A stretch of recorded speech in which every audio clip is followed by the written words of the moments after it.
hanggang sa tuluyan po na mailipat po sa Philippine authorities itong ang custody ni Mayor Alice Go at maiuwi po siya dito sa Pilipinas. Magandang umaga sa inyong lahat. Kahapon, siguro kahapon, si Chief ay nasa trabaho. Siguro at 5 na umaga na Senado. Dumiretso po ako ng Naga. Tapos dumiretso ko ng Tansuan para dito sa mga nakahaan. Hanggang tanghalian, nakatanggap ako ng tawag na binibigyan tayo na hanggang alauna na madaling araw dahil nagdating ng Indonesian authorities si Alice Go na kung hindi ito aayusin ng Pilipinas, makakawala nila si Alice Go. So dahil sa panahon yun, agad tayo naghanap ng aeroplano. Kasi hindi tayo aabot sa mga flight. At may kaibigan ako rin tayo ng aeroplano para na magawa ito sa mas madaling paraan. Kasi makahabol natin yung alam ko na sinasabi. At inuulit ko, nanisip ko, wala akong binastos ang pamahalaan dito. Alas 6 na dito kami, yung chief. Kanilay ang flight namin, 11 kami umalis. Halos 4 oras ang biyahe namin doon. Pero mga alas 3 na umaga na, doon na kami. And we have to make up at 6 o'clock in the morning. At pagkatapos doon, ay pinuntahan na po namin ang Indonesian officials. Ito lang ang gusto ko sabihin sa ating mga kababayan. Nagpunta kami roon, si Chief Cardil, ako, at nakunta na po ang BI at ang NBI doon. Walang kasiguraduhan, inuulit ko, walang kasiguraduhan mauuwi namin si Alice Go. Wala. Kung umuwi kami ngayon na hindi namin siya kasama, malamang pinagkakawalan na kami ngayon. And yet, we took the risk. Nagpunta kami roon, at ginawa namin ang dapat namin gawin, inausap namin ang mga authorities, siguro halos 1 oras na ipag-usap kami. And eto na po ang nangyari. Naiuwi namin si Alice Go sa Pilipinas. Itong operasyon na ito ay dahil sa tinatawag nating police to police. Nagkaroon ng memorandum of understanding ang kapulisyahan ng Pilipinas at kapulisyahan ng Indonesia. Kung maaalala ninyo si Sheila Go at si Cassandra O. Yun din ay dahil sa police to police na memorandum of understanding na kung saan ang kapulisyahan ng Pilipinas at ang kapulisyahan ng Indonesia ay matutulong-tulong para hanapin ng mga pugante at iba pang may kinalaman na kriminal sa kanyang masa at magtutulungan. At nung nahuli nga si Alice Go at gusto kong pasalamatan dito si General Macapas at ang ating police attaché na si Madamba at of course ang Indonesian counterpart na naka-assign dito, no? Ang pangalan niya po ay Police Senior Superintendent Retno, ang Indonesian Police Attaché. Siya po nakipag-coordinate sa Indonesia para malakan ito. At para lang malaman po ninyo, sa part naman ng Indonesia, gusto ko pasalamatan si Police General Listio Sigit Prabowo, ang Chief ng Indonesian National Police. Tapos yung pong kanilang head ng Criminal Investigation Board, yung CID nila, si Police Commissioner General Waldo Gila, si Police Inspector General Krishna Murthy, ito po yung kanilang sa Interpol ng Chief of International Relations, no? At ito si Police Commissioner General Matthews Kuko, ang Indonesia Narcotics Agency. At yung pong isang team ng isang Indonesia, ito po yung paglatsapad ni Alice Go sa Indonesia, hindi na nila binitawan kung saan ang pupunta sinusundan po. Kunyari, kung sa isang lugar, pupunta sa isang bahay, susundan nila, paglipat, susundan nila ulit. Sinagaan nila ito na halos more than 2 weeks, no? More than 2 weeks na pagbabantay mo dito. Ito po si Police Senior Superintendent Odi Laturon and Chief ng International Crime Section ng Interpol ng Indonesia. So, lahat po ito ay nagtulungan upang nagdating po si Alice Go at ayun na nga para maiharap po ito. No?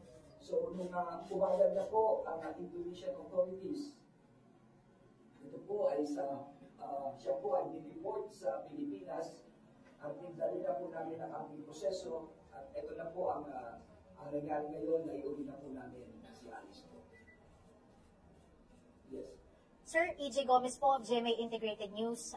Maraming salamat po sa pagbigay po ng unang detalye. No? Marami po tayong viewers na nakasubaybay po ngayon. Pero malaki pong tanong and request po para po sa mga kababayan natin. Maaari po ba natin iharap si dismiss Bamban Mayor Alice Go? Opo. Ito po yung inaabangan po natin, no?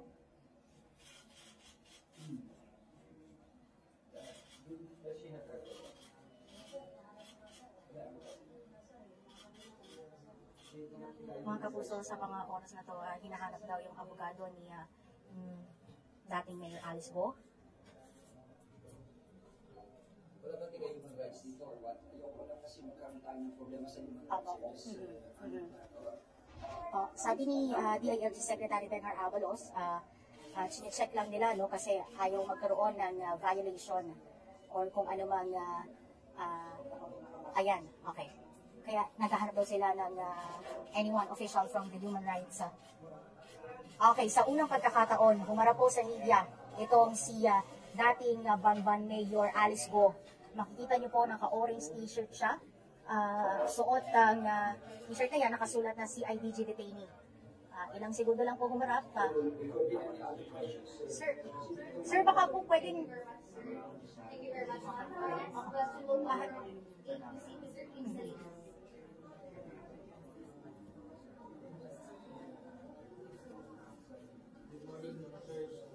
Sir, medyo kumakalat yung picture po ninyo with Mayor Alice po.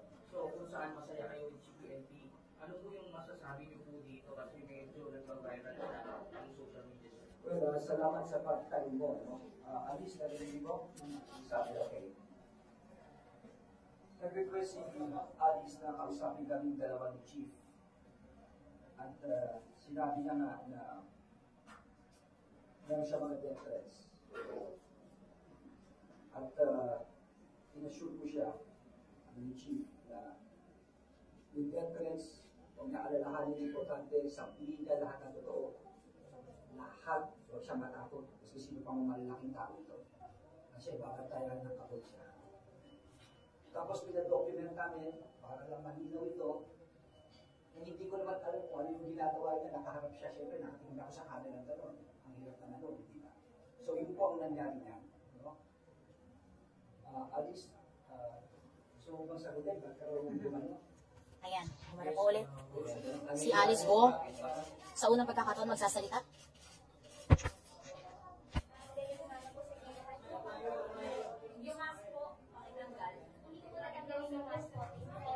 Kumagay siyang tanggalin yung kanyang mask na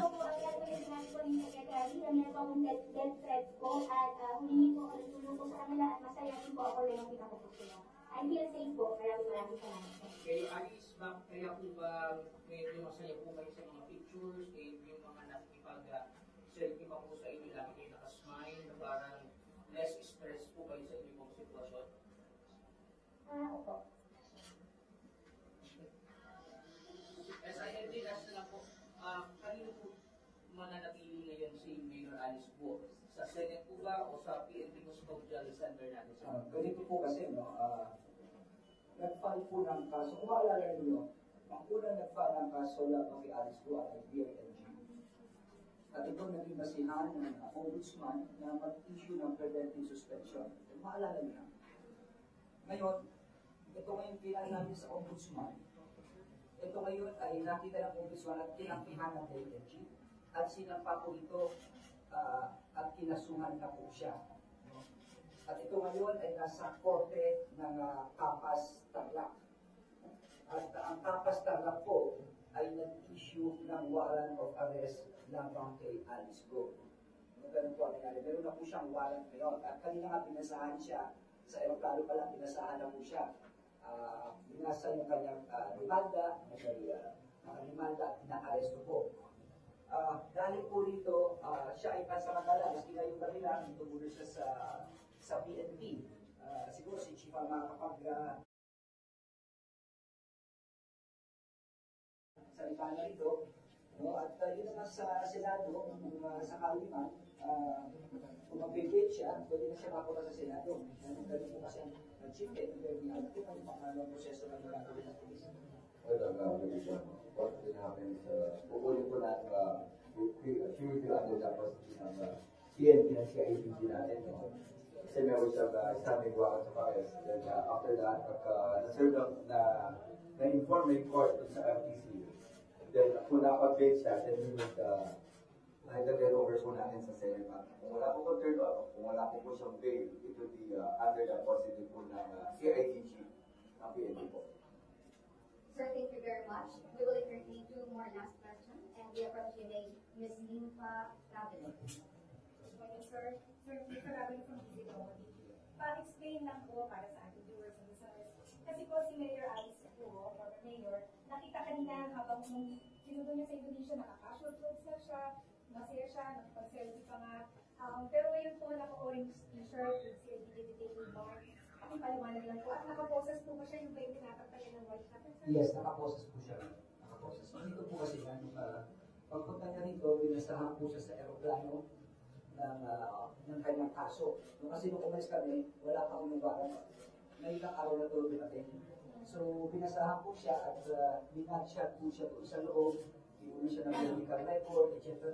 The fingerprint, at doon na po nilagay yung CIDG na t-shirt. Sir, thank you very much. Our last question will come from DZRH, Mr. Dolce Casas. Isa ba sa gitna?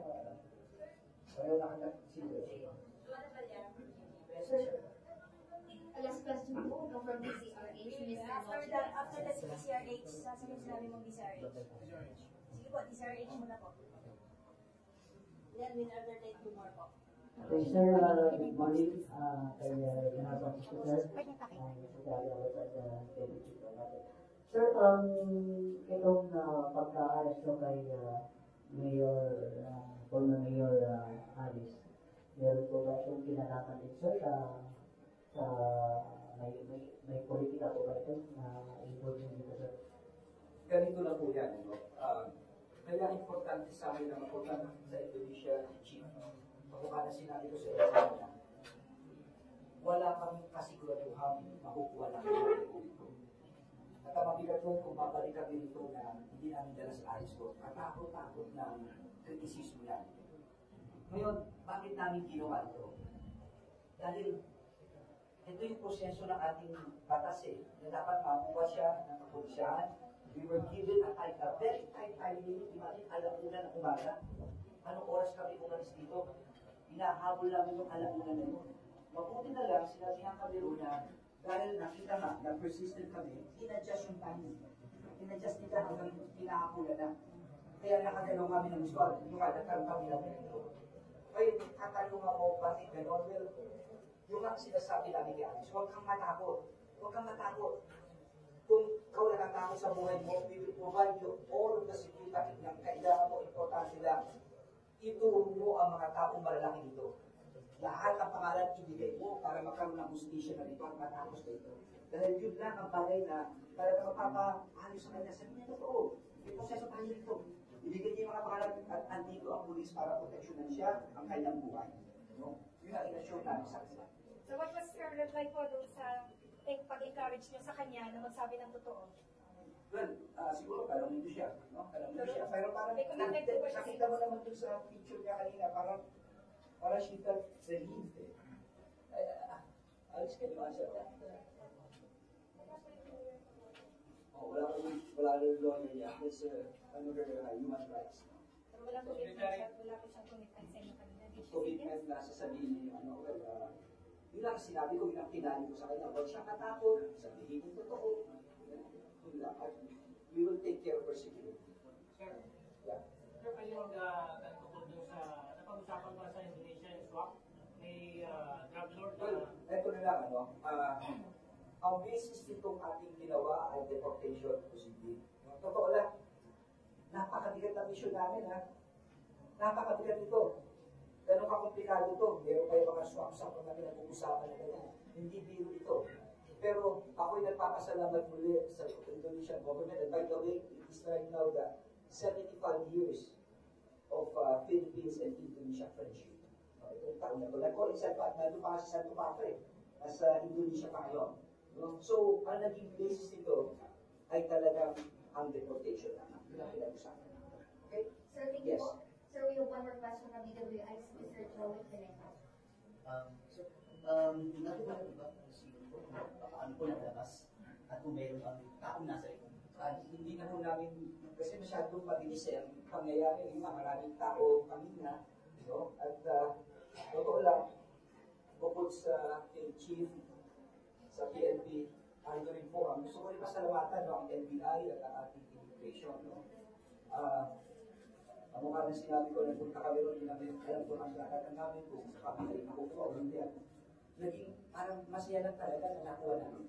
Yun ang pakiramdam kanina na at last mission accomplished at maibabalik namin siya sa Pilipinas. Yun ang pakiramdam ng team kanina. Yes sir, pwede po ba kay ex-mayor kung totoo pong nagpangka sila palabas ng Pilipinas?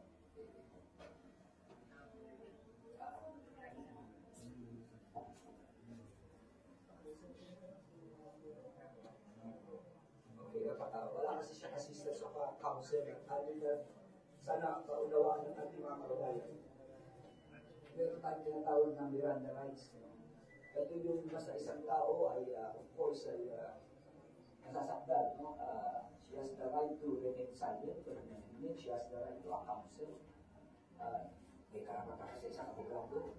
Anything she says would be held against her. Lahat na sasabihin na ito yung nasa sa kanya. That basic rights po yan. But sir, naniniwala po ba kayo? Nagpangka sila?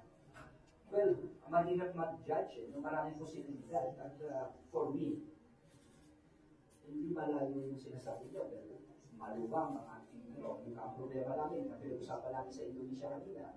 Dahil yung problema nila, kamukha sa atin, maraming isla, dahil tayo, maraming tubig. No? Kaya kung makala, bago ko makalimutan, Alice Go is just one case. Ang nangyari dito, sa ganda ng pag-uusap namin with the Indonesian authorities, mas inipingan natin ang cooperation sa kanila. Dalawang kaso na to, kay Cassandra O, no, at saka kay Sheila O, ngayon kay Alice.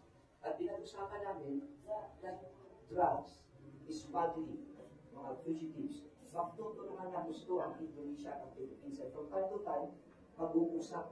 No? Chief, and also invite that, pinag-usapan natin with the Indonesians. Yeah, I just want to add the secretary, what happened nahuli is because of yung mutual agreement namin, mutual understanding between the Philippines and the Philippine National Police and the Indonesian National Police. Kaya kami naghahabol po namin yung secretary kasi wala naman siyang kaso. Wala siyang kasong kriminal, it's only consent.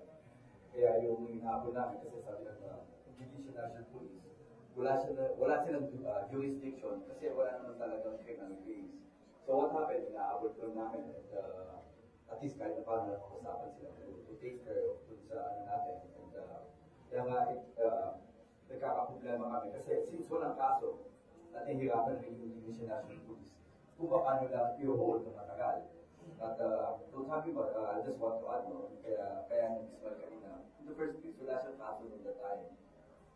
During that time, napaalis na kami sa airport at we received yung warrants of arrest namin from the RTC ng sa Tarlac. But the rest, it's more of yung babae confiding at us na kung ano talaga nangyari, kung sino yung mga nagkakaroon siya ng death, yung mga problema na. And it so happened na nakuha na kami ng picture, maybe I don't know kung sino kumuha ng picture, but it's more of talaga, natutuwa siya talagang iba yung first time na makita yung secretary natin and we feel comfortable. Then I guess ito po yung nangyari sa atin. So, ito po, it's more of sabi natin, cooperation ang nangyari po dito. I just want to add, no? Ang nangyari kasi dito, it's coming from, kaya nahihirapan yung Indonesian National Police. It was from Indonesia, she went to Malaysia and Singapore. So, paikot-ikot.